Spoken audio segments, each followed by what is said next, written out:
नमस्कार मेरे प्यारे साथियों, मैं डीपी आज एक नई वीडियो के साथ आप लोगों के सामने हूँ। और मेरा आज का ये वीडियो मिल्क पर है, दूध पर। आज मैं एक ई न्यूज़पेपर देख रहा था, ई मैगज़ीन डेयरी रिपोर्टर। उसमें एक खबर छपी थी, 2 दिसंबर 2025 की खबर है कि world's first barista milk without cow hits the market. एक है उसमें, था उसमें, ये हेडिंग थी। फिर उसके नीचे उसका पूरा विवरण लिखा हुआ है। अब इसमें इस मिल्क में जो बताया गया है वो ये बताया गया है कि ये जो मिल्क है बिना गायों के पैदा होता है। भाई मिल्क कहाँ से पैदा होता है? गायों से। गाय भैंस का मिल्क हम लोग पीते हैं, यही तो करते हैं। बकरी का पीते हैं लेकिन सबसे बढ़िया गाय का माना जाता है, उसको हम लोग पीते हैं। भैंस का भी पीते हैं। लेकिन अब यहीं वही गाय या भैंस का मिल्क आपको मार्केट में मिलेगा, लेकिन वो गाय और भैंस नहीं देंगे, वो फैक्ट्री मेड होगा। कैसे बनेगा? तो इसके लिए जो टेक्निक यूज की गई वो है प्रेसिजन फर्मेंटेशन। ध्यान रखिएगा इस नाम को, प्रेसिजन फर्मेंटेशन। ये बायोटेक फर्म है, एक Barista style milk biotech firm है, बैरिस्टा स्टाइल। वहीं से जो है उसी ने इसको बनाया है। तो इसमें ये जो मिल्क है प्रेसिजन फर्मेंटेशन से तैयार किया जाता है। दरअसल मिल्क का कॉन्स्टिट्यूएंट अगर आप देखोगे तो मिल्क में पानी तो होता ही है, इसके अलावा लैक्टोज शुगर होता है, केसीन प्रोटीन होती है, विटामिन्स होते हैं, मिनरल्स होते हैं, फैट होते हैं, ये चीज होता है। अब बाकी सबका हमने तैयार कर लिया था कॉन्स्टेंट, लैक्टोज शुगर भी था, मिनरल भी हम लोगों ने तैयार कर लिया, विटामिन्स भी हम आराम से लैब में तैयार कर लेते हैं, लेकिन केसीन प्रोटीन हम नहीं तैयार कर पा रहे थे। तो उसके लिए हमने हेल्प लिया हम लोगों ने, मतलब फैक्ट्री वालों ने या साइंटिस्टों ने, ईस्ट का। ईस्ट को जेनेटिकली मॉडिफाई कर दिया। ईस्ट के सेल में, अभी बताऊंगा ईस्ट के विषय में। ईस्ट एक फंगस होता है ईस्ट एकमात्र यूनिसेलुलर फंगस होता है और यूनिन्यूक्लिएट फंगस होता है। एक सेल और एक न्यूक्लियस का फंगस होता है। ये एल्कोहल इंडस्ट्री में बहुत ज़्यादा यूज में आता है। शराब बनाई जाती है इससे, ethyl alcohol, methyl alcohol.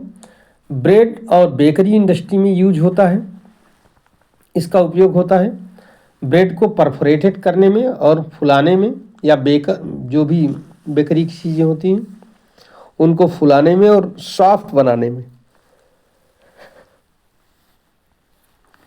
East का प्रयोग बहुत तगड़े से होता है, धड़ल्ले से होता है। इसी ईस्ट को जेनेटिकली मॉडिफाई करके, ध्यान रखिएगा, इसमें काऊ का वो जीन्स डाल दिया गया जिससे मिल्क का प्रोडक्शन होता है। ध्यान रखिएगा, गाय में मिल्क का प्रोडक्शन करने के लिए एक जीन्स होता है, डीएनए का नहीं, हाँ डीएनए का एक पार्ट होता है, इसे जीन्स कहते हैं। और उसी जीन्स को ईस्ट के अंदर इंटर करा दिया गया। फिर वो बनाने लगा केसीन प्रोटीन, वो पार्ट। उसी केसीन प्रोटीन को जब हमने लैक्टोज शुगर के साथ विटामिन्स, मिनरल्स और फैट के साथ मिला दिया तो हमें मिल गया क्या? मिल्क। ध्यान रखिएगा, इसी को कहा गया प्रेसिजन फर्मेंटेशन। ये जेनेटिकली मॉडिफाइड ईस्ट से तैयार किया जाता है। किसका इसमें जीन्स मिलाया गया? गाय का जीन्स मिला दिया गया। गाय का कौन सा जीन्स मिलाया गया? जिससे केसीन प्रोटीन बनता है। अब यहाँ पर 2-3 बातें ध्यान में आई। एक चीज और ध्यान में रखने की बात है, जब लैक्ट की बात आती है तो लैक्टोज, तो लैक्ट से कई शब्द निकलते हैं जिसको आप ध्यान रखिएगा। तो एक कंपटीशन पॉइंट ऑफ व्यू से बहुत इंपॉर्टेंट है जैसे मिल्क की प्योरिटी को मेजर करने के लिए हम लैक्टोमीटर का यूज करते हैं। दूध को दही में बदलने वाला जो बैक्टीरिया होता है उसका नाम भी लैक्टोबैसिलस बैक्टीरिया होता है। दही में जो एसिड होता है उसका नाम भी लैक्टिक एसिड होता है। लैक्टोज एंजाइम जो है ये लैक्टेज एंजाइम होता है जो कि लैक्टोज को डाइजेस्ट करता है। प्रोलैक्टिन एक हार्मोन होता है जो फीमेल लेडीज में पाया जाता है, फीमेल्स में पाया जाता है, और इसी के वजह से मिल्क का प्रोडक्शन होता है ह्यूमन बीइंग में। प्रोलैक्टिन हार्मोन की सिक्रीशन से वुमेन्स में ये हार्मोन पाया जाता है, सिक्रीट होता है, और इसी से मिल्क का प्रोडक्शन होता है प्रोलैक्टिन से।